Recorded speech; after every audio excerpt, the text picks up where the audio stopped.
It's just me that's being recorded. The camera is on me. All right, everyone. Thank you so much for joining us. We're very excited to be having Lorenzo back.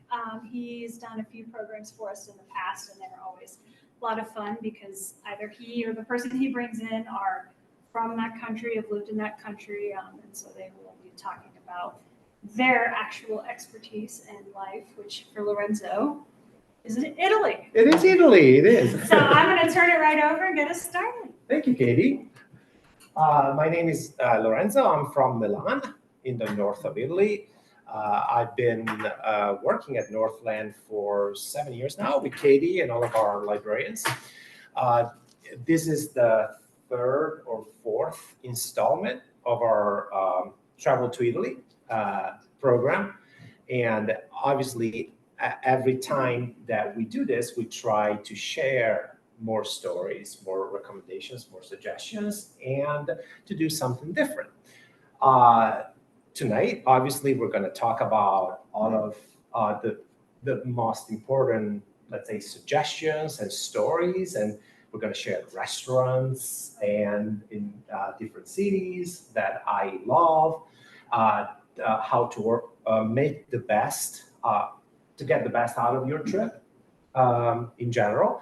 And also, this is new. We've never done this before in this setting. In the last 20 minutes of tonight's program, we're also going to learn some Italian. Yeah. We're gonna learn how to talk to the taxi driver. We're going to learn how to order a drink or a coffee or a margarita pizza. And we're going to learn how not to get lost by, yeah, thank you. Oh, yeah. But before we do that, let's start speaking in a language that we all understand, which is the language of food, right? So this is one of the things that we love about Italy, is that the food is amazing. As a country, we have history, the architecture, the culture, the tradition. We're also a little bit of a mess in general, but our food, I'm sorry, it's the best in the world. So and obviously the regional differences, right?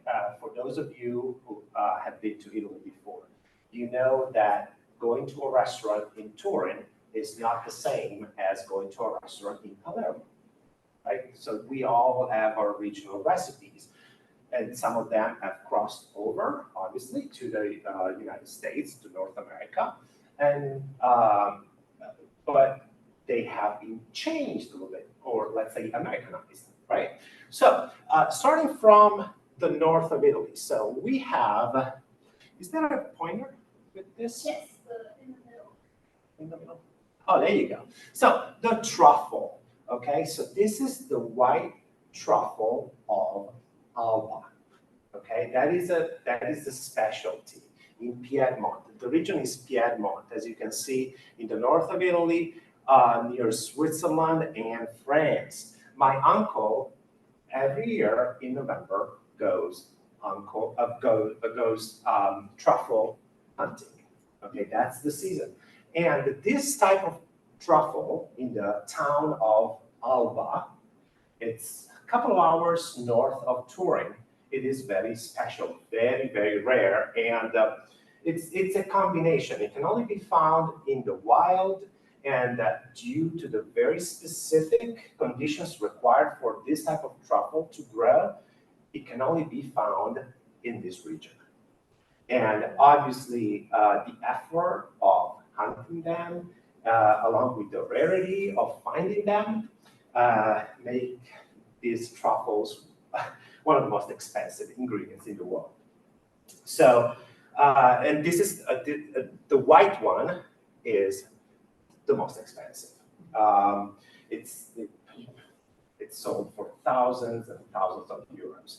So, from October to November, right in the middle of the truffle hunting season, they have a beautiful white truffle festival in this little town. So if you happen to be In Piedmont, there's a lot to see in this region, such as the lakes, okay? In between Milan and Turin, the beautiful lakes, Lago Maggiore, with towns like Stresa or Pallanza. So Alba is not that far. So if you go on a tour, let's say, I also teach Italian besides working at the library, and some of my students this year in September, October, they will go, between the end of September, beginning of October, they will go on a lake tour in northern Italy with the lakes in Piedmont, and then of course Lake Como, which is around here, and then Lake Garda, which is in between Milan and Venice. So don't forget this, this little town that is actually very special, especially during the White Truffle Festival. So you can use truffle, of course, with risotto. And by the way, speaking of risotto, in Milan, obviously, we have risotto alla Milanese, which is another specialty. It's made, well, the way we make it, I grew up, with risotto alla Milanese. It's made by toasting rice with butter and onion, and we add stock, and we cook until it's soft, basically. So we can prepare it with a variety of ingredients. Sometimes we add seafood or porcini, mushrooms, or sausage. And so obviously the traditional risotto alla Milanese is with saffron, so it gives it that yellow color. And I would say probably my favorite restaurant in Milan for the most authentic risotto alla Milanese is called Trattoria San Marco. If you find yourselves if you go to Milan, go to that restaurant. It is one of my favorites. I used to go there once a month. It's not overpriced. It's anything when you go to Milan, and we'll talk about it also with some pictures, but anything around the cathedral, around the dome, you should stay away from. Those are just tourist traps. So there are better restaurants and not as overpriced in other neighborhoods. So yeah, Trattoria San Marco, I think they've been open forever, I think, for about 100 years. So it's a very traditional restaurant. Then if we go towards Venice, a couple of things. Obviously, the Venetian spritz. So that is part of the aperitivo tradition. It's happy hour, basically. So in Italy, we typically have 3 main meals. Breakfast, lunch, and lunch is a lot bigger than breakfast is smaller compared to North America, and lunch is bigger. And then we have dinner. But before dinner, we typically go to a bar that offers aperitivo, okay? And the Venetian spritz is one of the most popular, okay? And the nice thing about aperitivo in Italy, typically it's from 6 to 9 p.m. So sometimes after aperitivo, I wouldn't even go to dinner, okay? Because they have, on the counter at the bar, they bring out all kinds of focaccia and pizza. They start out at 6 p.m. with all of the cold foods, like, focaccia bites, pizza bites, olives, snacks. And then at 7 or 8 p.m., they bring out the pasta, the rigatoni, and so on. And you basically pay just for one drink, and then you have access to the entire selection. Okay, so the Venetian spritz. So it's made with sparkling prosecco, and typically we add a little bit of orange flavored Aperol. Sometimes it's called also Aperol spritz. Okay, and it's served with ice and a slice of orange. So the spritz was invented in the 1800s by the Austrian soldiers.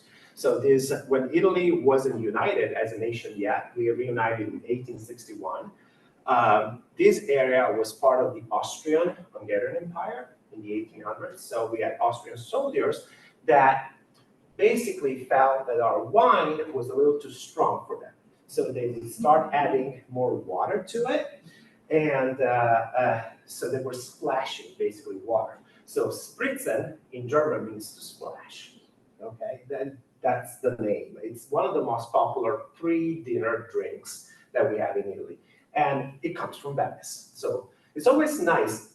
It's crazy how when you go, you can make Aperol Spritz here, right? And you can go to a bar and order it. It's different in Venice. Anything that you try, we're going to talk about the pizza in Naples. You can't replicate certain things. And obviously, we're all familiar, right, with prosciutto di Parma, right? When we go to Panmac, right, or Labriolas, right?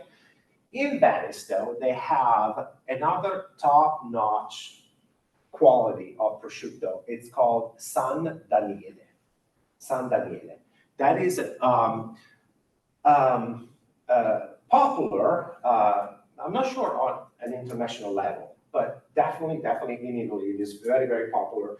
And it really melts in the mouth, okay? And the type of prosciutto, you know that we have two different types. In Italy, we have prosciutto cotto, which it means cured and cooked.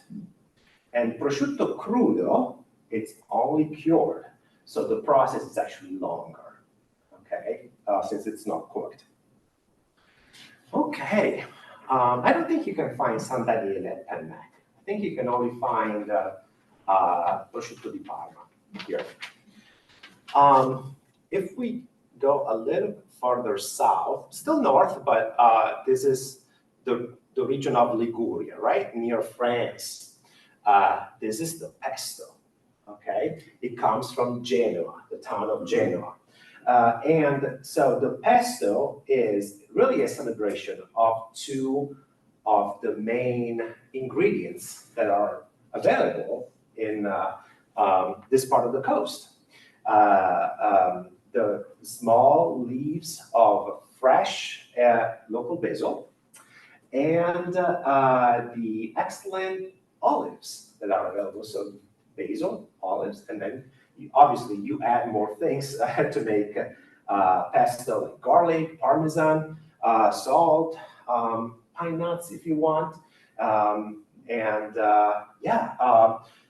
of my aunt lives in Genoa, and we always go to a restaurant where they have the best spaghetti with pesto. And it's very simple to remember the name. It's Il Genovese. Il Genovese. Very, very popular restaurant in Genova. And again, one of those local restaurants that have been around forever and they're not overpriced. Okay, so you'll be disappointed if you go to Bologna and there's no spaghetti bolognese. It's not an Italian recipe. The original, what today around the world is known as spaghetti bolognese, is ragu.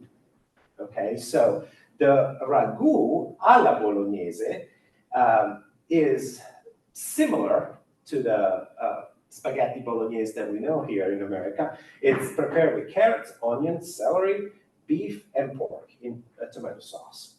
Okay, and it's not served with spaghetti. It's served with tagliatelle, which is a different, like longer and thicker type of pasta.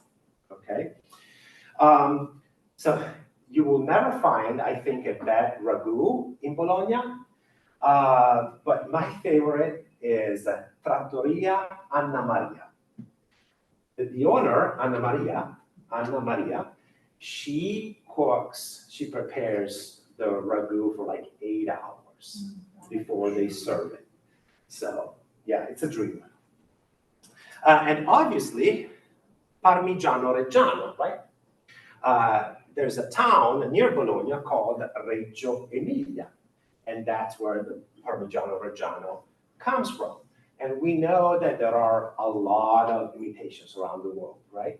So if you go to a store here in America and they charge you $35, $40 for a small piece of Parmigiano Reggiano, make sure that there's a stamp on the actual package, okay? The stamp is DOP, okay? That is the original. So DOP means, in Italian it would be Denominazione Origine Protetta. So denomination, origin, protected. So that is the real Parmigiano Reggiano imported from Italy, okay? Anything else is just an imitation. The same way when you're buying a bottle of Chianti or a bottle of wine, okay? You're always looking for that logo on the bottle. For wine is DOC or DOCG, denomination, origin, controlled, and G stands for geographic. Okay, it means it's authentic. It comes from the region. Okay, anything else is just an imitation. So yeah, we just talked about it. So Chianti, if you buy a bottle of Chianti, look for that logo on the bottle, DOC or DOCG. If you had the opportunity to visit Rome, you're probably familiar with carbonara, spaghetti alla carbonara. So the carbonara is a traditional Roman recipe, okay, with guanciale and eggs and pecorino romano cheese and black pepper, and no cream. A lot of times in other restaurants around the world, they will add cream to it, not in Rome. Because already the mixture of eggs and cheese provides that cream already, so there's no need to add additional. So carbonara, actually the origins of carbonara are very, very interesting because carbone in Italy it means charcoal, okay? So apparently it's not clear, but they think that it was probably the preferred meal of coal miners in Italy. And that's how it inherited the name carbonara. My favorite restaurant in Rome for carbonara is Enzo 29. The owner, Enzo, is a fantastic human being. His restaurant has been around forever. And again, we talked about Milan, stay away from the area, like the restaurants around the cathedral. Rome, stay away from the restaurants around the Colosseum.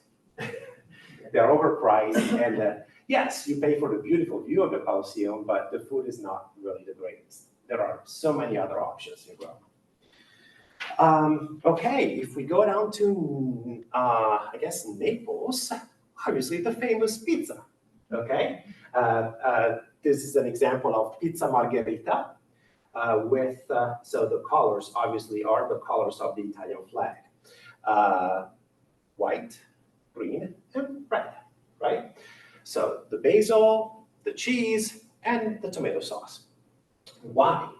So pizza margherita was apparently created, or it became popular in the 1800s when Italy finally, late 1800s, when Italy reunited as a nation. And so the king, Victor Emmanuel II, used to go on vacation on the Amalfi Coast near Naples. And the queen, Margherita, had, so the queen's chef was making this focaccia bread with the sauce and the basil and the cheese in honor of the country that finally reunited. And that's how it became Pizza Margherita, like the name of the queen that we had when we were still a kingdom. We became a republic after the war in 1946. Okay, so Neapolitan pizza experience, a couple of my favorite restaurants in Naples. Da Michele. So Michele has been, Michele's family has been in business since 1870. So that's right around the time when the pizza became a popular Italian recipe or Italian course. So they've been making it for a long time. Okay, and then of course the limoncello. We all know limoncello. Some of you might make limoncello as well at home. There's an interesting story because, so in Italy, especially with the European Union, we're trying to trademark certain recipes that are part of our culture. There's a big trial right now regarding tiramisu, okay, because it originated in the region around Venice. And so in the 1950s, so there's the family that used to own a bakery and the family that used to own a restaurant, and they were both serving tiramisu at the same time. Probably the recipe was popular in the region, and they're the ones that, the two places, the bakery and the restaurant, that made it popular. So the two families are now fighting for the copyright of tiramisu. The same thing is happening with limoncello, okay? So if you go to Tuscany, right? So in the Chianti region, for example, in southern Tuscany, they take you to all of these beautiful tours, right, where they make limoncello, you know, from the lemon trees. But also the region of Puglia claims that Puglia is this beautiful region on the hill of the boot. They also claim that they invented limoncello. Okay, so yeah, that is a really popular after dinner drink, right? After a big dinner in Italy, we typically will drink a cup of espresso or maybe a little glass of limoncello, one of the two. It's called digestivo. Now, the extra virgin olive oil is also from Puglia. It's one of the biggest industries in this region because of the weather, because of the olives that they have. If you go down to Calabria instead, keep in mind, Italy is not really famous for spicy food in general, right? All of the Italian recipes are, at least the authentic ones, are pretty light, not too much spice, but not in Calabria. Calabria is very, very popular for their chili peppers. And if you're familiar with the penne alla arrabbiata, that is an original recipe that comes from Calabria. So it's the sauce with the spicy peppers. Alla arrabbiata means angry. Okay, so angry penne. Okay, very spicy.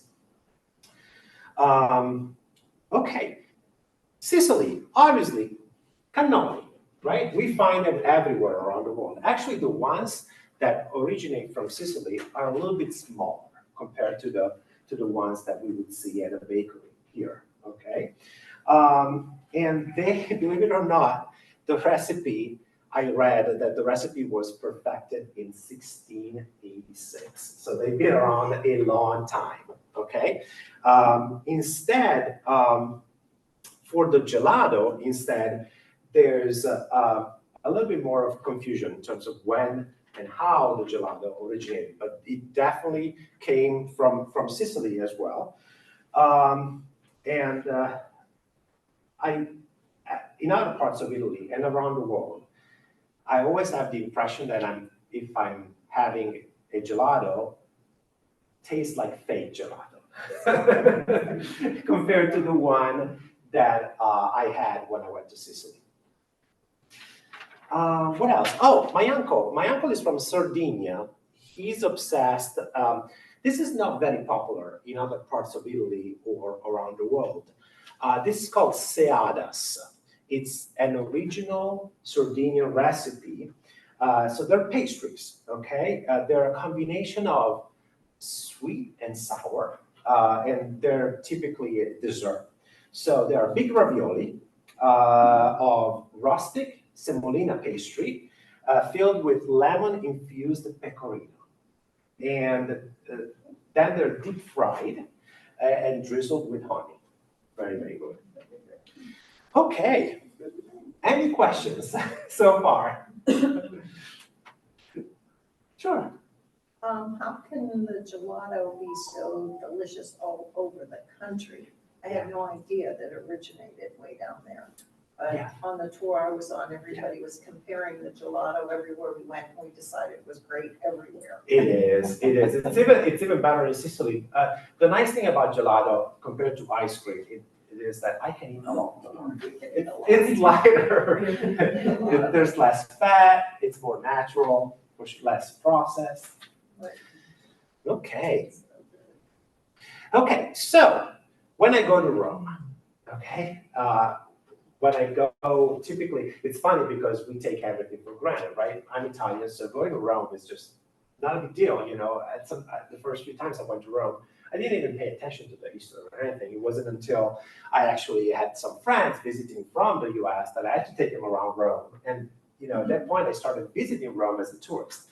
And I realized that it's so big. It's such a big city. And if you're in Rome for 3 or 4 days, you have to make sure that you organize your time. You can't visit the Colosseum and the Vatican the same day. They're too far. So you have to organize your time based on what's around one of the main attractions, you know, and you spend an entire morning there. So you can really discover not just the main tourist attractions, but also everything that is around that neighborhood. For example, typically, when I obviously, one of my favorite, everyone's favorite place, right, would be the Colosseum, right? But there's not just the Colosseum there. I love walking around the Foro Romano, the Imperial Forum, where we get to see the ruins of how we used to live 2,000 years ago. It's very, very nice.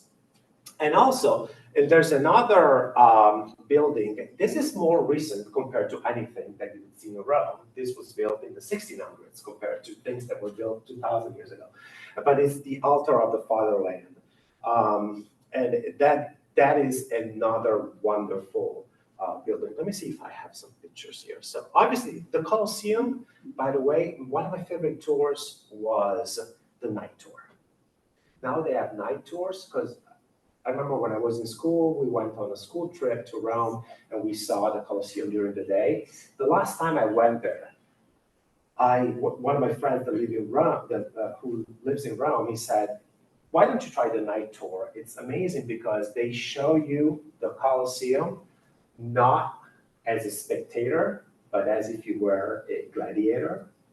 So you go in the underground of the Colosseum and you get to experience how the gladiators used to prepare.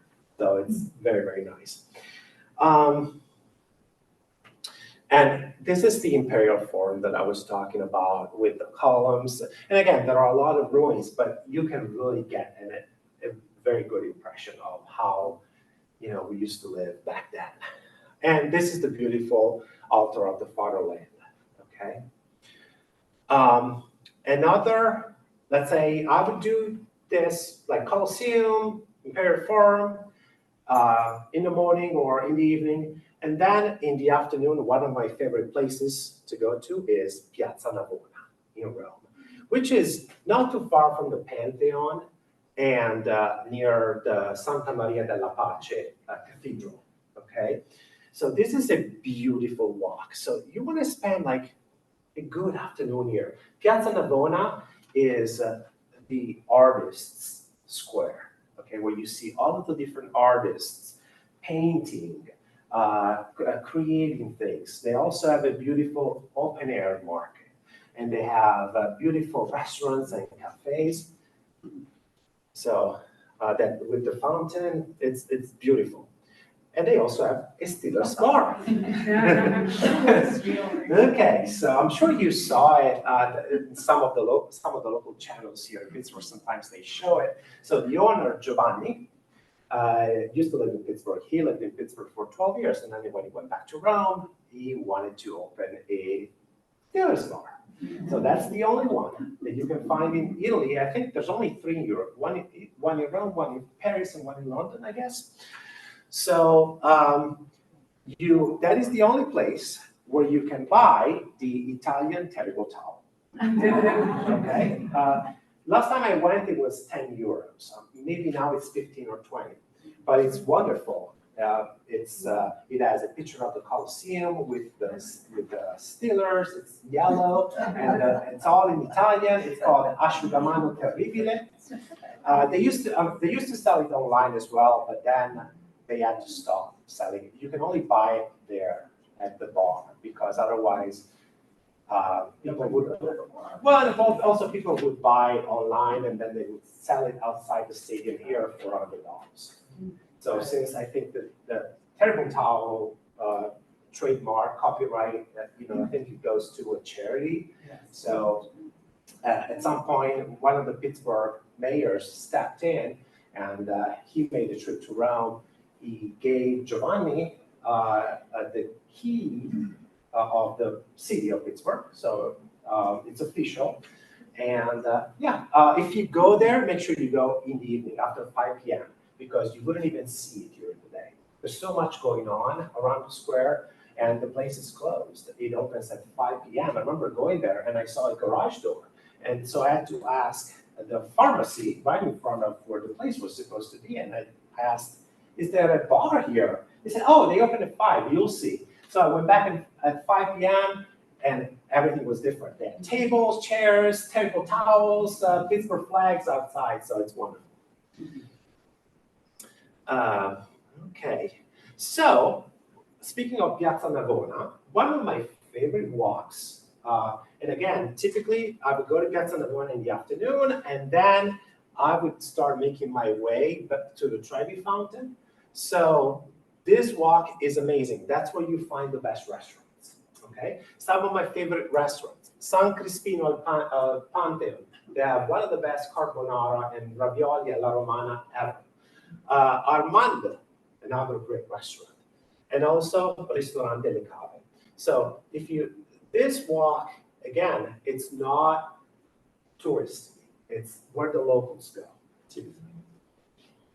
And obviously we have the Trevi Fountain. That's interesting because typically when I stay in Rome, I stay at it used to be called Airbnb. I think now it's a boutique hotel near the Trevi Fountain.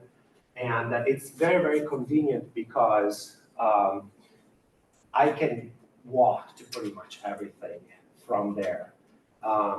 You're in the middle of Rome, so it's very chaotic at night. It's very noisy. So if you want to get a good night of sleep, it's not a good place to stay. But typically that's where I stay.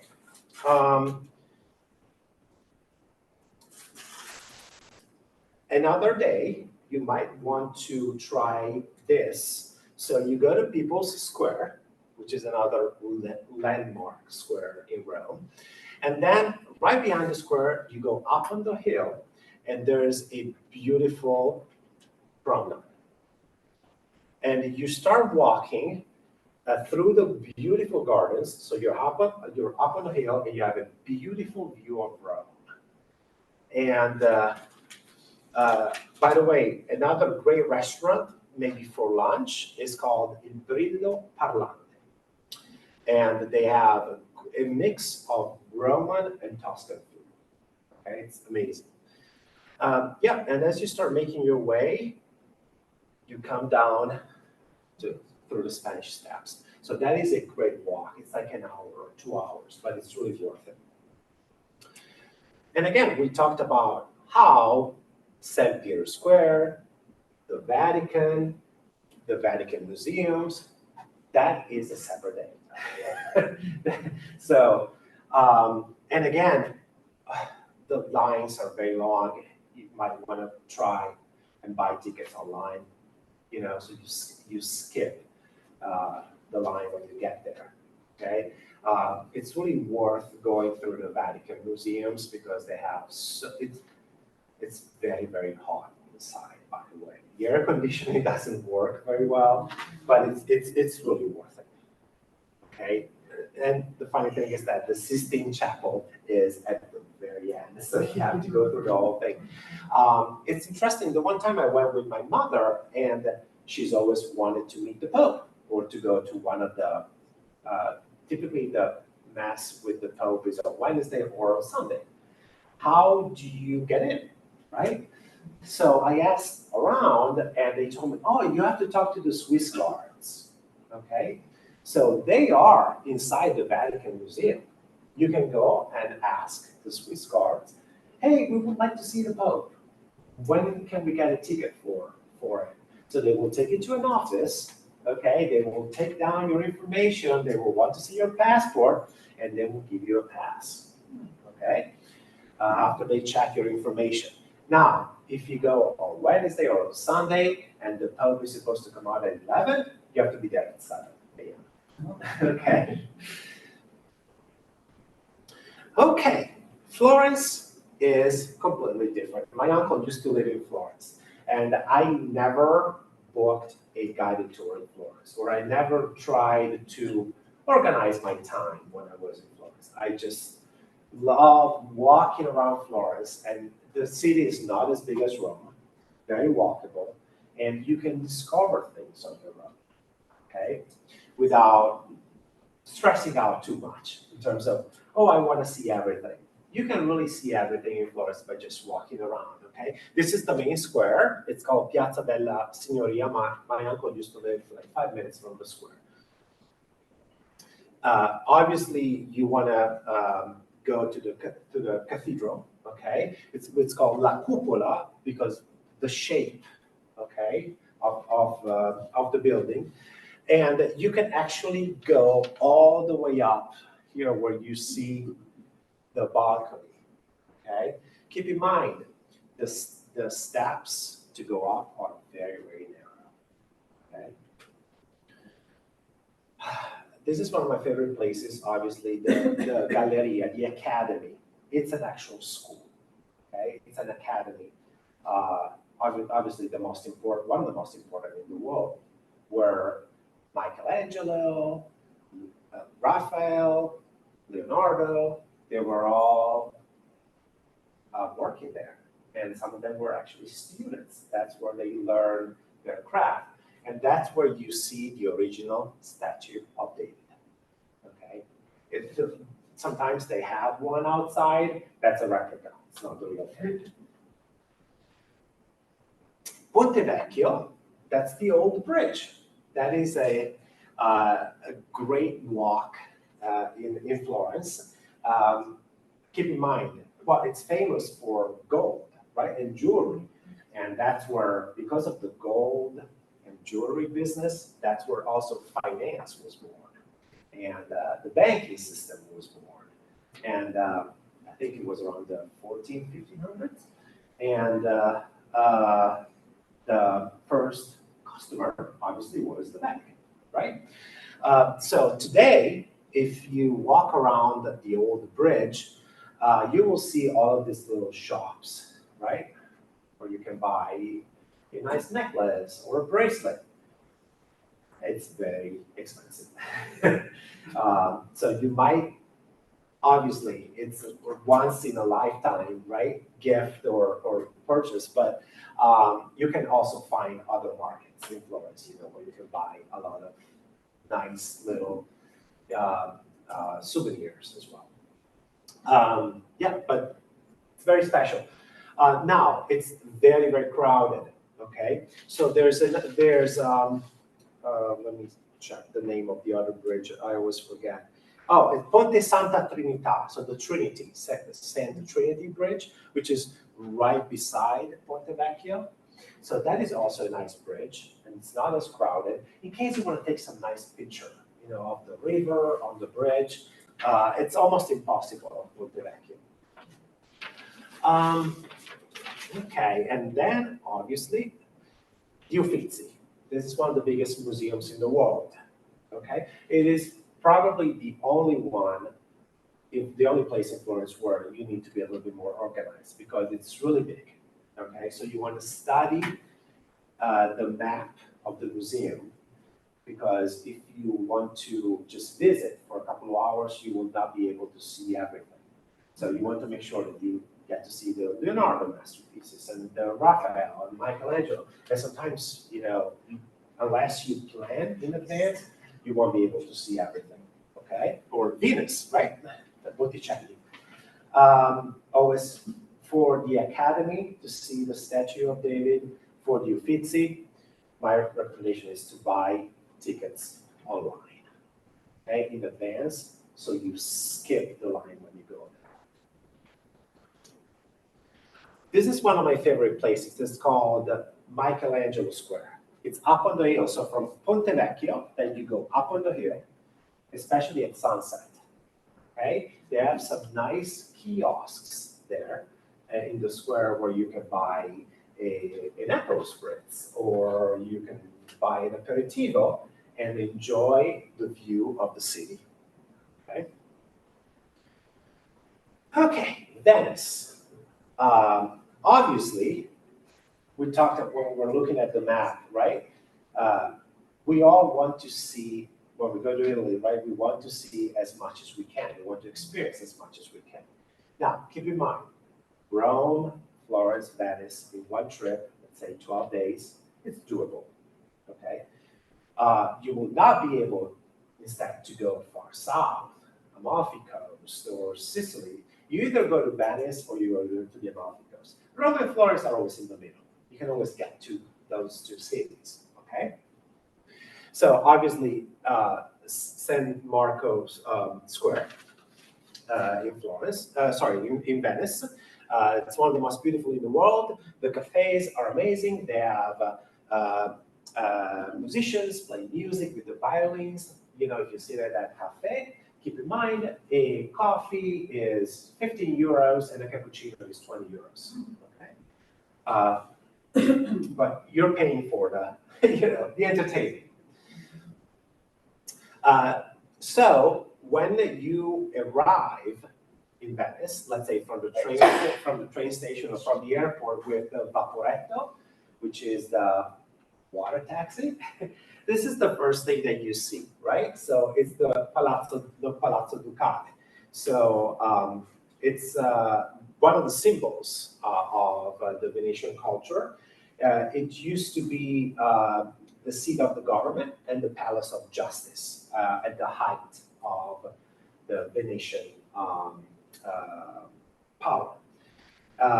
And obviously Ducale means duke, so it was the Duke and Duchess's residence.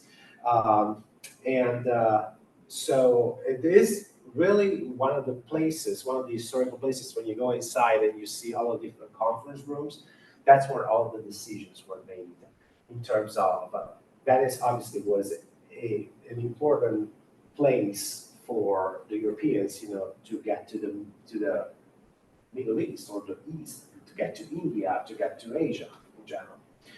And then, of course, the beautiful bridges, okay? Ponte dei Sospiri is one of the most popular. The Sospiri basically means that, believe it or not, it's about prisoners, okay? So around the bridge in these two buildings, there used to be the old prison and then the new prison. So the sospiri are the noises made by the prisoners, okay, in jail. And obviously the gondola, right? When we go to Venice, we all want to experience the gondola. Always keep in mind, so when you see a bunch of gondolas, right, lined up, okay, you go and ask the first gondolier, and you ask, how much would it be for a tour, right? Gondola tour, 30 minutes, and they will say 150 euros. And then you ask the second guy, and it's 135. And then you ask the third guy, and it's 120. By the time you get to the last gondola, it's 100 euros. Okay? So never settle for the first one. One of my favorite things to do in Venice is to take the ferry to Murano. Murano is a beautiful town, about 25 minutes, 30 minutes from Venice, where obviously the town is famous for the Murano glass.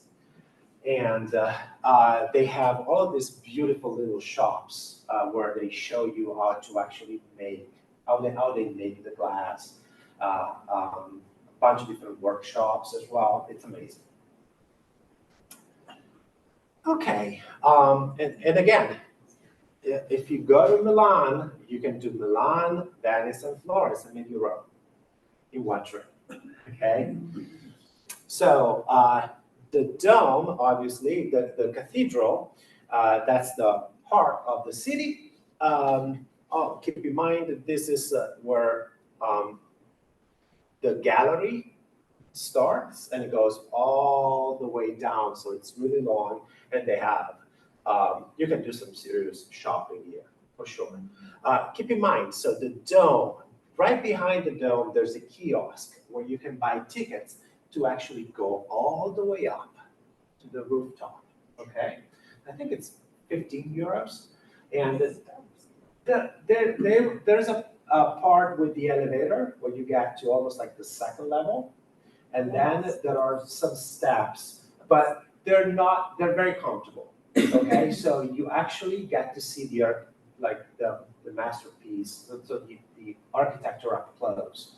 And then by the time you get to the rooftop there, you have a beautiful view of the city. So that is a nice thing to do in Milan, to go all the way up. And a lot of people don't know about it. It's not really advertised. The castle is a 10-minute walk from the dome. It's the Sforza family. They used to rule the city of Milan. And for example, Leonardo lived in the castle for a long time. So you got to see some of the Leonardo creations in the castle, okay? Not really paintings, but more like the art when Leonardo was working as an architect, basically. Some of his drawings and his ideas. And then there's a beautiful park. So if you go in, the castle starts here, and then you go down, and here, that's where the park begins. Il Cenacolo, obviously, if we go to Milan, we want to see the Last Supper. Good luck. I lived there for 40 years, and I saw it just twice. It's very difficult to get tickets. So the convent that hosts the Last Supper is called Santa Maria delle Grazie, and there's a long wait you have to book. Let's say if you're going to Milan in October, you might want to start booking your Last Supper ticket now, so you can go see it in October. And obviously the fashion district, it's one of the most popular in the world. You will not be able, personally, I couldn't afford anything in this part of the district because you have all of the different boutiques, like Versace, the original ones. Versace always stands out because Donatella always has the most bizarre displays. So you get to see it like from 3 miles away. But Armani, Prada, Dolce & Gabbana, it's something that you want to just see as a tourist, or and kind of like get ideas. There's always, like, every season in the spring or in the fall, there's a new color, okay, that they invent. So, and that will be the color of the season, for eventually it'll cross over to Paris and London and New York. All right. Any questions so far about what we've seen? Milan, Venice, Rome. Have any of you been to Rome, Florence? Oh, okay. So you probably know more than me. Any suggestions, any recommendations? Where did you stay in Rome when you were staying in Rome? Did you stay in the city, a little outside? We stay right across from the Vatican. It's an old monastery. Oh, wow, okay. It's John Paul. I don't remember if they call it Pope John Paul or St. John Paul. Yeah. And you walk out and you're right in Vatican Square. Yeah. All right, so a couple of things that I do when I book my trip. Typically, I go home a couple of times a year, and I realized that if I do my research, okay, start looking for a flight on Friday, on Saturday, or Sunday, the prices are higher than Tuesday. Probably because during the weekend, there's more demand, there's more people that are online, and so the ticket flights, the tickets for the flights go up. And then I realized that when I started doing my research on Tuesday, and also I know that it's very difficult because sometimes, we can travel, let's say from Friday to Friday or Sunday to Sunday.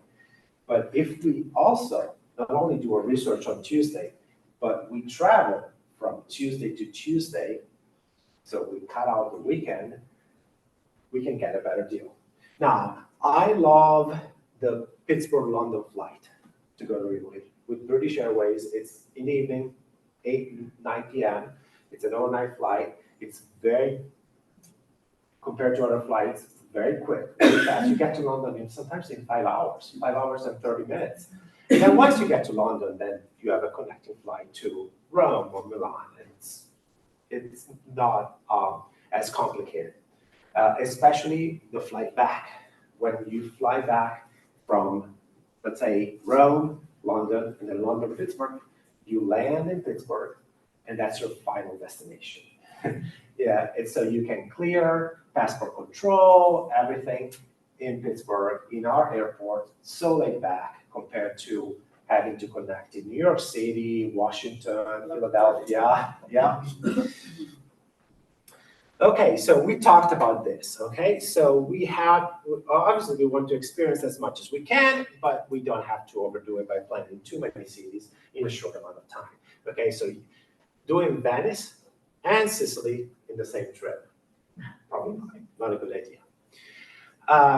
Obviously tour guides, okay? We should be selective, okay? And try not to book too many tour guides. I don't think it's necessary in Florence, for example.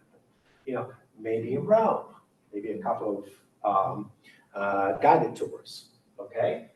But I always like to ask the locals for suggestions. At the hotel where I'm staying or at the restaurant where I go, I always like talking to the locals and Because you can right. to them in Italian. We're going to work on that in a second.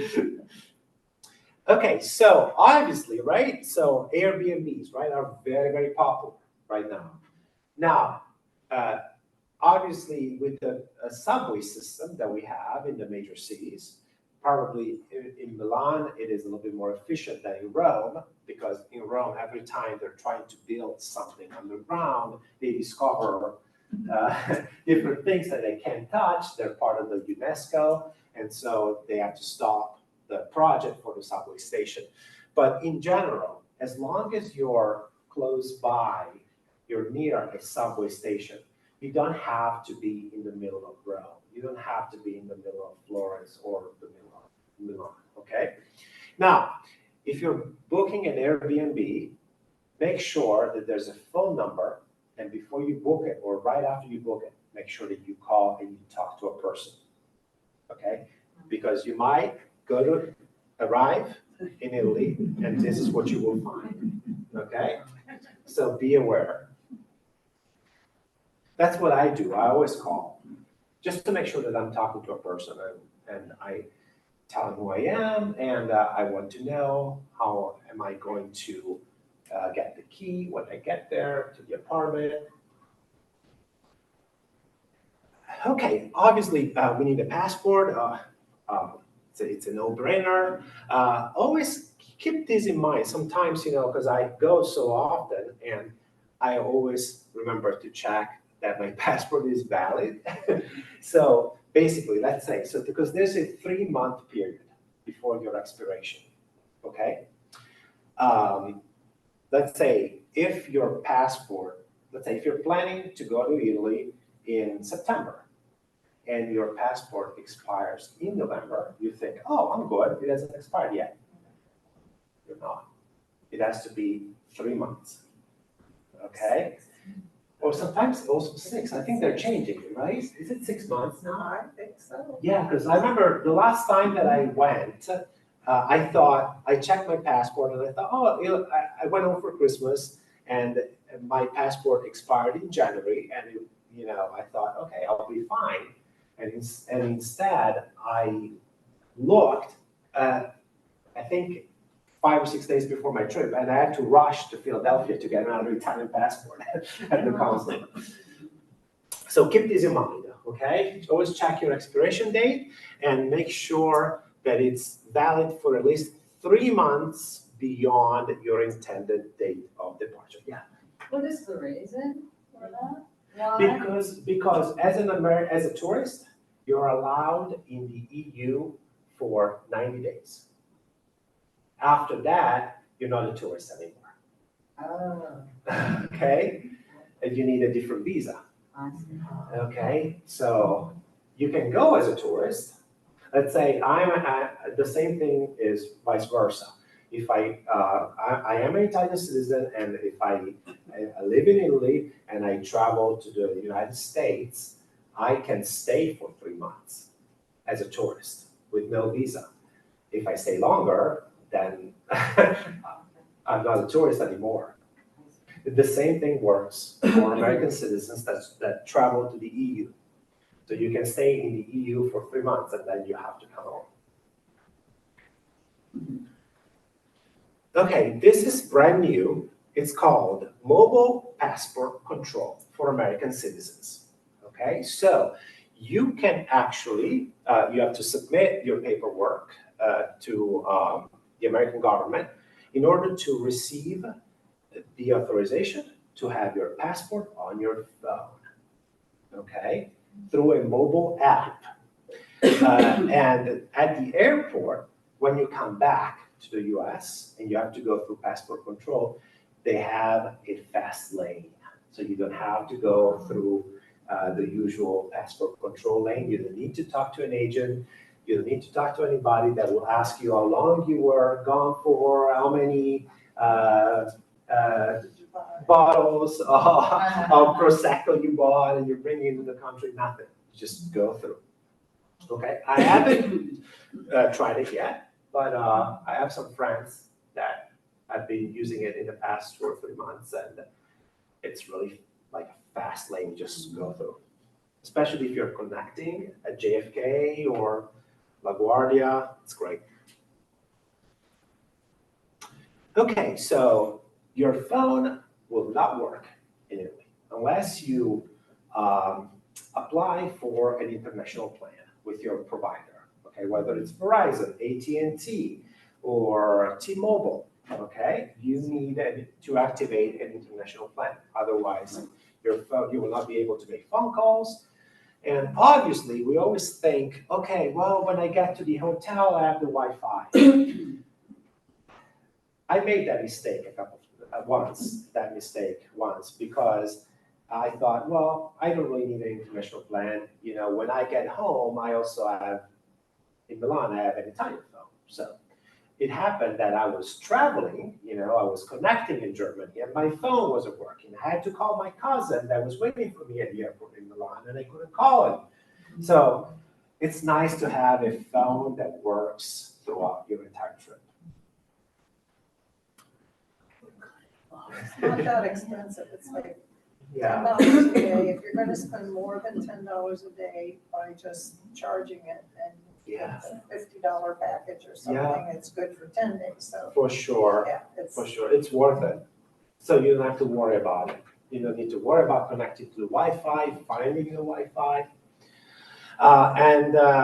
Now the euro versus dollar exchange rate is pretty close now. It changes sometimes. It's not in our favor when we exchange dollars to euros, and also the fees, right? So you exchange, let's say, $100 and you get 70 euros back. So it's not really a good solution. So typically what I do, I exchange a minimum amount of cash, and then I always use my credit card when I go there. Visa, MasterCard work great. American Express now also works. In the past, I remember American Express didn't work. I know that Discover for sure doesn't work. But if your best bets are Visa and MasterCard. And always remember to call your bank, okay? before you travel overseas, okay? Because otherwise, if you don't call them, and let's say you use your credit card in Rome, your bank doesn't know that you're in Rome. They think that it's a scam, so they will block your card, okay? It happened to me.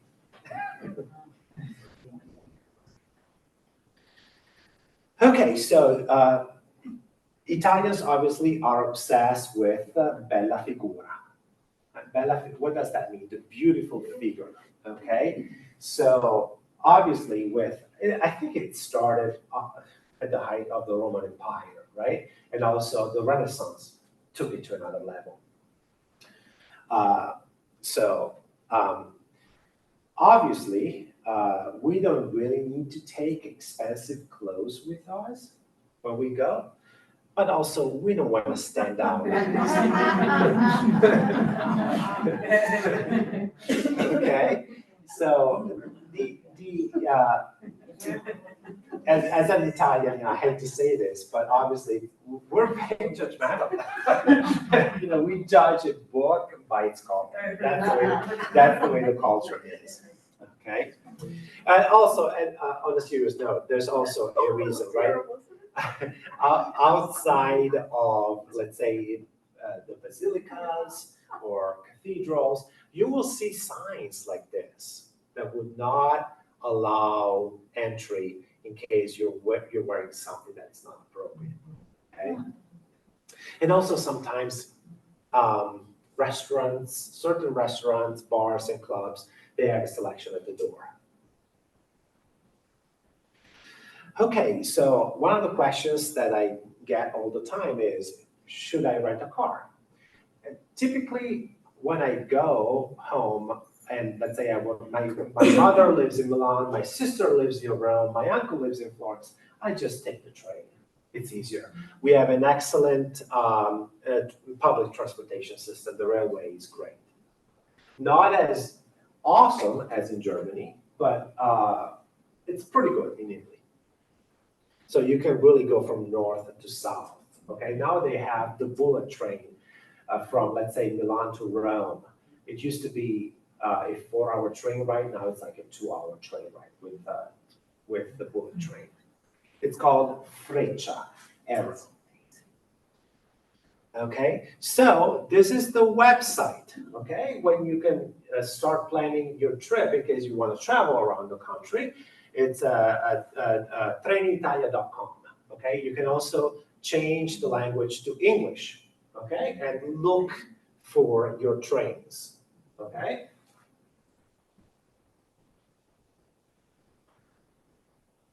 Okay, just remember, so if you buy the ticket online and you print it, okay, before your trip, there's a QR code, okay? So you take your ticket with you. Also, you should have the credit card that you used to buy that ticket online with you. Because when you are on the train, the ticket controller will use the credit card, your credit card, to match the QR code, okay, when they check your ticket. Instead, when you buy the ticket at the train station, it's this type of ticket. You have to make sure that you validate the ticket, okay? So you buy the ticket at the ticket office or from one of the kiosks. You will see near your platform, you will see these little machines. Sometimes they're yellow, sometimes they're white, like this one that says Trenitalia, and that's where you have to stamp your ticket, okay? And the machine will stamp, will print the date and the time and the train station where you stamped your ticket. Because in theory, when you buy a ticket at the train station, at the ticket office or the kiosk, that ticket is valid for 6 months. So the validation will make it valid for that trip, for that part of your trip. Also, The two most popular airports, right, when we're flying from the United States are obviously Rome, Fiumicino, and Milan Malpensa. Those are the two biggest international airports. I'm not gonna lie, Rome Fiumicino is a mess. Okay, so good luck with your luggage, with your bag, and retrieving it.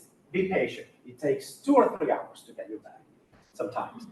So once you're finally collecting your bag, you finally exit, make sure, so you will see a bunch of signs, okay, that promoting buses or shuttles, okay? Don't even look at those, because if you get on a bus or a shuttle, minivan that will take you to the city, downtown Rome or downtown Milan, you will get stuck in traffic and it will take forever, okay? So as you exit the airport, always look at the train's sign. Sometimes it's on the sign's on the floor or up in the ceiling. Just follow the signs that will take you to the suburban train station. So typically, and you can see it here, this is in Rome, it's called Leonardo Express. I think it's 15 euros, and you get to Rome, like downtown Rome, in 30 minutes. And you don't have to deal with traffic or anything. The same thing is in Milan. It's called Malpensa Express. Okay? All right, so taxi numbers. There's no Uber in Italy. Sometimes it works, sometimes it doesn't. The reason is that taxi drivers are part of a union in Italy. So they've been fighting Uber for 10 years. Sometimes Uber wins the fight, so Uber is available for a few months, and then the taxi driver union will appeal, and Uber goes away, okay? So these are some of the most valuable numbers. There's no app. That's why you need a phone that works. That way you can call a taxi, or maybe at the hotel where you're staying. Always remember, if you're calling using an American phone, if you're calling an Italian number, you have to dial +39 first. That is that's the country code for Italy, okay? And then the code for Rome is 06, and then the most popular is Radio Taxi 3570. In Milan is Taxi Blue or Radio Taxi 024040. And in Florence, it's Taxi Firenze 0554242. Okay. If you go, let's say it's you're at the end of your trip, and you don't want to take the train to go to the airport. You're tired. Okay. At the hotel, they call a taxi for you. That will take you to the airport. Now, if you don't ask the taxi driver to use the flat rate, okay, to take you to the airport, they will charge you 100 euros, okay, in Rome. So there is a law in Rome and also in Milan where taxi drivers are supposed to charge a flat rate from the city to the airport or vice versa, okay? So this is a little old. I think it's 58 now, okay? It's not 48 anymore. Again, instead of paying 58, you're gonna end up paying 100. If you don't ask the taxi driver, I'm going to the airport, are you going to apply the flat rate? Or are you going with the time? Always negotiate the price, okay, with taxi drivers in Italy, because otherwise, the same thing, right? When we go to major cities, sometimes in New York, the taxi driver, instead of taking you directly to where you need to go, they will start taking the side roads, right? And it takes longer, and you stay longer on the taxi. Okay, a couple of things. We have to relearn how to measure everything, right? I remember being at a hotel in Venice with my cousin that is from Chicago, and she was talking to the gentleman at the front desk, and she was asking, is it going to be really hot today? And the gentleman said, oh yeah, it'll be 30 degrees. And my cousin said, what's that in normal temperature? No, this is normal. This is not normal. Also, there are so many different apps now on our phones when we go shopping. Obviously, shoes, for shoes, clothes, right? The sizes are different, okay, in the European system. But again, you can install. I still have it, all the apps on my phone because I have to do the opposite now. Also, when you're buying your train tickets, for example, or tickets for a museum, or you want to go see a soccer game in the stadium, always keep in mind military time. Okay, gates open at 1800 and play starts at 2030. Okay, don't forget that. Even on the train website, even if you switch the language to English, you will still need to use military time if you're traveling in the evening. Also, respect the local culture. The do's and don'ts when in Rome, we do as the Romans. So no cappuccino in the afternoon or in the evening. Okay? That is not something that an Italian person would do. Cappuccino or hot milk are only in the morning. The reason is this. Typically, in our culture, we have a pretty big lunch. So drinking a cappuccino, hot milk over your big lunch in your stomach, we think that it's not very good with the fermentation and everything. Okay, so that's why if you order a cappuccino in the afternoon or in the evening, they might look at you in a pretty weird way. Okay. Also, there's no need to leave a tip. Okay, the gratuity is included. It is typically called coperto. It's the cover charge. Cover means the tablecloth, the water, the silverware, the plates. Okay. So if you really like the server or the bartender, you might want to maybe leave a small tip, maybe €5, €4, okay? But always in cash. So because otherwise, if you put it on your credit card, the restaurant owner will pocket the tip.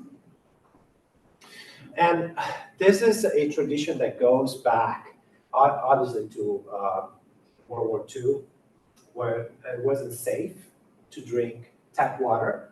Obviously, now it's super safe, but I think it started with our grandparents and then over to our parents and also today's generations. We don't really drink tap water. We only drink bottled water.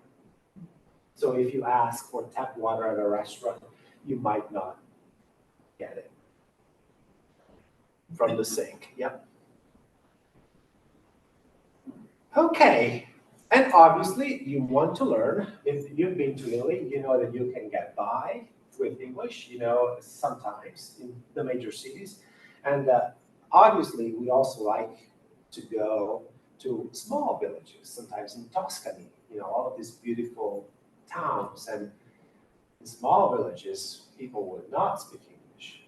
Okay? Sometimes not even in Rome or in Milan. Okay? So we need to have at least a sense. Okay? And once you start laying the foundation for some of the most important expressions, you will realize how many English words also come from Latin. So even if you've never seen that word before in Italian, you can figure it out. Okay? So let's start learning. So first of all, ciao, right? That is an international expression. Okay, that is now popular around the world. And we love it when tourists say ciao to everybody. Now, myself, as an Italian person, if I went up to let's say, a taxi driver or a salesperson at a store and I said ciao, it would be extremely rude. Ciao is an informal way to say hello. It's only for friends and family. Okay? So typically we would say buon giorno. Buon means good and giorno means day. We used to have an expression for good afternoon as well, but we don't use that anymore. We say buongiorno in the morning and also in the afternoon up until 5:30 p.m. And around 6 p.m., that's when we start switching to buona sera. Good evening. Buona sera. And obviously, when we say goodbye, right? This is another popular expression around the world, and it's actually appropriate to use it. It's arrivederci. Okay, so let's all repeat together. Okay, I'll say it first and then you repeat after me. Buongiorno. Buongiorno. Bravissimi. Very good. Buona sera. Buonasera. Arrivederci. Arrivederci. Bravissimi. Very good. Okay. So buongiorno obviously should be 2 words, but now and also buonasera, good day, good evening. But we say it so fast, and a lot of Italian textbooks today will just write it as if it were 1 word. Okay, so let's repeat them one more time. Buongiorno. Buongiorno. Buonasera. Buonasera. Arrivederci. Arrivederci. Another important expression is mi scusi. Mi scusi. Mi scusi, right? Excuse me, right? Sometimes the order of the pronoun with the verb, is a little bit different compared to English, but again, easy to remember, right? So, mi scusi. Mi scusi. Mhm. So, lei means you formal, you sir, you ma'am, you miss. Parla, speak, inglese, right? So do you, sir, do you, ma'am, do you, miss, speak English? In Italian, when we're asking questions, there's no do or there's no da. Or do, does, did, they don't exist. We go with them. Sometimes straight with the verb, or maybe the subject pronoun and then the verb. Lei parla inglese. So let's repeat the whole thing. Mi scusi, lei parla inglese. Okay, one more time. Mi scusi, Mi scusi. lei parla Parla inglese. Okay, so one more time from the top. Let's say good morning. Excuse me, do you speak English? So, buongiorno. Buongiorno. Mi scusi, Mi scusi. lei parla inglese? Lei parla inglese. Very good, bravissimi. Okay, obviously no is no, so if you get no as an answer, also another popular answer would be mi dispiace. This is one of the words that you will have to kind of like memorize. When somebody says mi dispiace to you, it's I'm sorry, I can't help you, right? And also purtroppo, that is another that's bad news again. Purtroppo means unfortunately. Okay? Okay. So let's buy something. Okay? So quanto means how much. And costa, it costs. Again, there's no does, there's no do. Okay? So how much does it cost would be quanto costa. Costa. One more time. Quanto costa. Now, if we want to be a little bit more specific, we're in a library. Of course, we have to say, how much is this book, right? So, obviously, it's quanto costa, and then il libro. Okay, let's say the whole thing. Quanto costa il libro? Quanto costa il libro? So, il libro costa 10 euro. euro. Euro. It's 3 syllables, right? Very important word. Euro. Euro. So, il libro costa 10 euro. I have to know all the numbers. Oh, I'll get to them. Oh, I We can still ask have the 10 question minutes. and they answer me and say Uh-huh. some Italian number. Yeah, and I'm like, absolutely. Yeah. How about hands and fingers? All right, let's repeat these 3 one more time, and then we're gonna work on the numbers. Okay. Quanto costa? Quanto costa il libro? Il libro costa 10 euro.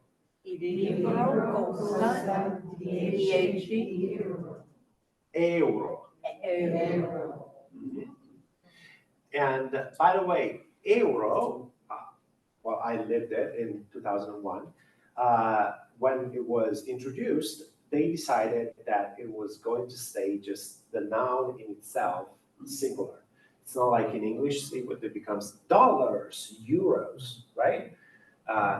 Euro stays euro in Italian, whether it's 1 or 100. Okay? It's always euro. Okay, here we go. So, 1 to 10. Let's start with that. Okay? Allora, so, 1, 2, 3, 4, 5, 6, 7, 8, 9, 10. Okay, very good.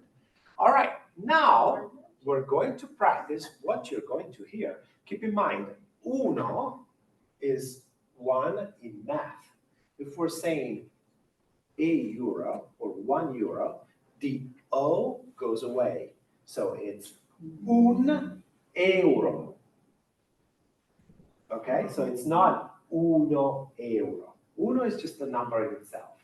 Okay, so un euro.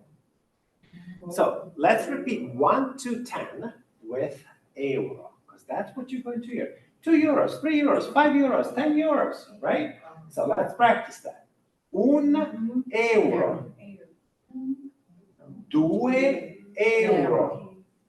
3 euro. 4 euro. 5 euro. 6 euro. 7 euro. 8 euro. 9 euro. Okay? That's a good start, okay? How about the app for the translation? It does help a little bit. It's not very precise though.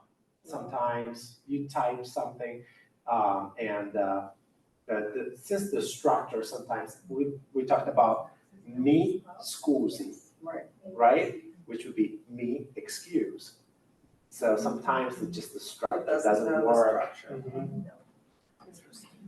Okay, so when we are ordering things, okay, at a restaurant, obviously mi scusi, right? Excuse me if we are approaching a bartender or a server, but also just remember this word, vorrei.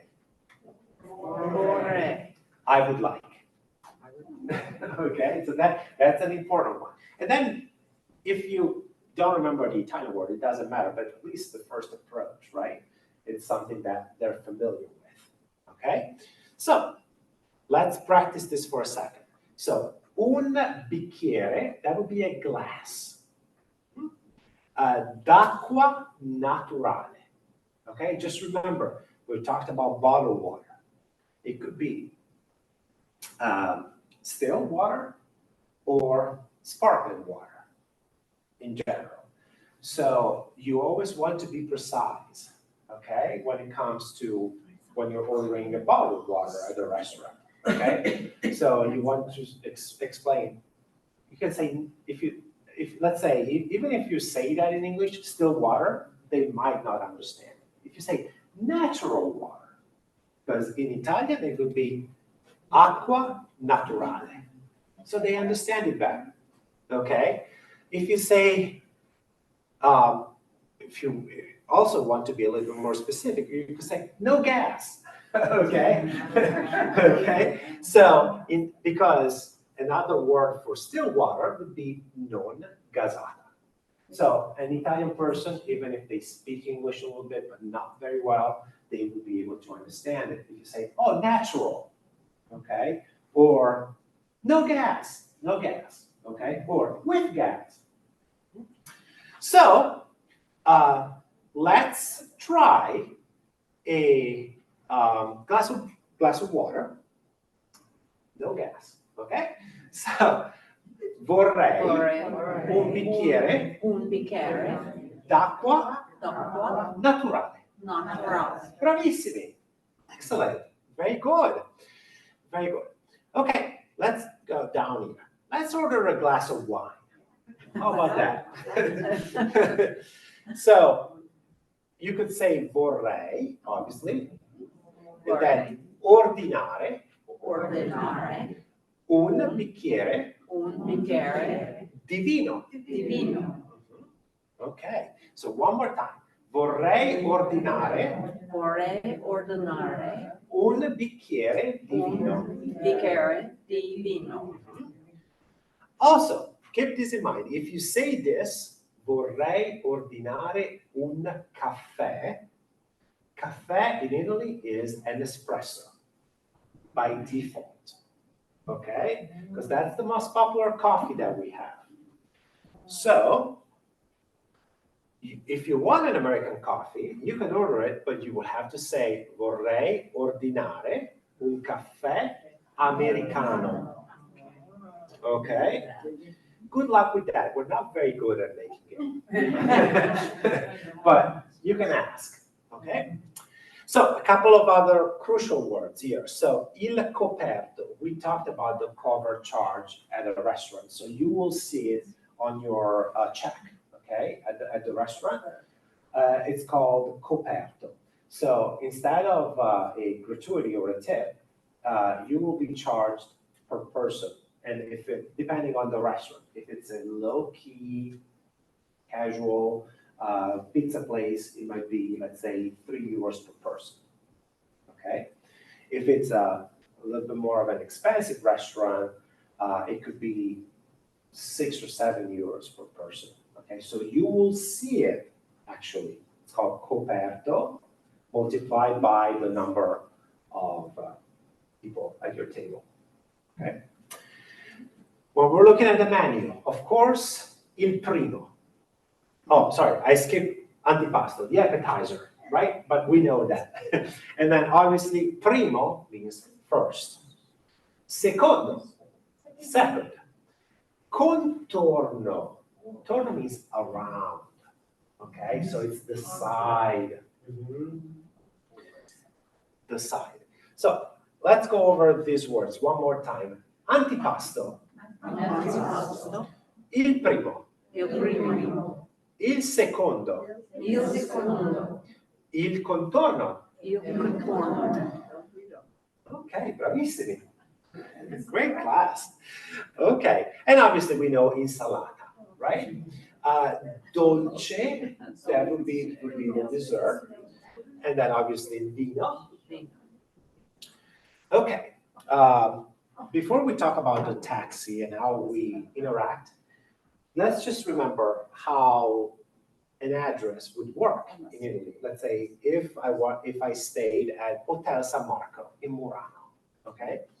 So the address, as you can see, first we have via, which means road, street.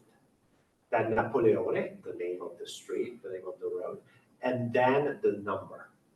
Okay, so even if you're looking on Google and you're looking for a place, okay, it's backwards. It should be 5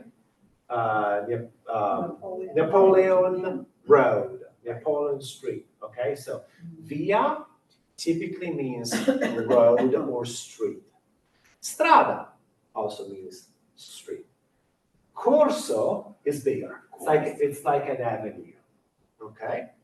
Piazza would be a square, or also piazzale, which would be a bigger square. Now, it depends on when, let's say, this piazza or this piazzale were built, because maybe 100, 200 years ago, it was a big square, now not anymore, but it's still called piazzale. And then you will find many of these. Piccolo, okay? Small, narrow, little alleys. And then obviously Ponte Bridge, right? So you will typically see via, strada, piazza at the beginning of your address, okay? Then the name, and then the number. And then the zip code, okay? The zip code is 5 digits. And typically the way we read the zip code would be the first 2 and then the last 3. So this one would be 30,141. Okay, so I think in America it's at the end, right? Yeah. Right, and then you have the name of the town, and then in parentheses, VE stands for Venice, which is the province. For example, Venice, Rome, they're obviously big cities, but they're also provinces, okay? All right, I guess that's about it for me. Do you have any questions? Sure, yeah. Will they split checks in restaurants like Yes. with your group? Yes, you can do that. Yes, you can do that. Or there's an expression that we use, it's called pagare alla romana, to pay like the Romans, which means the group. Okay, so they wouldn't split. But you can ask and they will split it for sure. And then do you recommend taking like a water filter bottle and refilling it? I've read different places that they have refilling stations. They throughout do. the city. Now they do. In the major cities, in small towns, you wouldn't find any. There's none in I live 40 minutes from Milan, so it's a small town. We don't have any. In the city, yes, for sure. Thank you. How do we politely address you? Do we call you professor? Do we call Professor. you? That's a great question You teach. because, so typically we would say signora for a lady, okay? Now, to a gentleman, typically since we have the formal speech in the pronouns and the verbs that we use, in theory we should say signore, but we don't really say it to a gentleman. We just go with what we need to say. Mi scusi, vorrei un caffè. Okay? Instead, if we're talking to a lady, it's nice to say signora. Okay? Mi scusi, signora, vorrei un caffè. Great question. Yes. So is Milan like Florence when he said walkable, or is it more like? It's walkable, and also the subway system is bigger than the one in Rome. So everything is pretty much near a subway station. We have 7 subway lines in Milan, and in Rome there's 2 because of the construction issues that they have all the time, building a subway station underground. There's an entire city underground Rome that they can't touch. Where locally does one go to speak good Italian? There's a lot of Italian spoken Yes. by people the who have family or relatives, but the good standards. Yes, absolutely. So the language originated in Florence, okay, with Dante. When he wrote the Divine Comedy around the year 1200, more or less, he basically saw an opportunity that he wanted to write a book about the journey of the human soul, going through the different stages of the afterlife, the Inferno, the Purgatorio, and the Paradiso. He's looking for his lover, Beatrice, in the afterlife. So in Florence, which was a very, very wealthy city, not everybody was part of the church. Not everybody was a royal person, so they didn't know Latin. But they had very, very wealthy families, business families, bankers, finance, that would work in finance as well. And so Dante wanted to target those people using the language that at the time was considered vulgare, the vulgar, meaning the language of the ordinary folk in general. So that's how the language pretty much was formalized. Dante took the dialect that was spoken in Florence, he gave it a little bit of structure, and he wrote this masterpiece. And then, by the way, Dante was also influenced by the Sicilian poets. So obviously, we always look at Florence as the place where the language was born, but the influence of the Sicilian poets on Dante was massive. And then obviously the writers and the poets, the philosophers that followed Dante later on, like Petrarca or Boccaccio, they took it to another level. Up until the 1800s, when Manzoni wrote a book, Alessandro Manzoni in Milan wrote a book called I Promessi Sposi. And that is the book that basically created the Italian that we speak today. So I would say Florence and sometimes in Milan, that's what you would hear the most proper Italian. No offense to any other place, but that's that's how the language was born. Where would I speak it in Pittsburgh if I wanted to hear it spoken? Where do I take it? I work here at the library up until 1:30 in the afternoon, and then from 2:30 up until, let's say, 6, 7 p.m., I teach Italian as well. Here? Not at the library, no. I have some classes on Zoom primarily, so it's like a one-on-one interaction through Zoom or in person as well.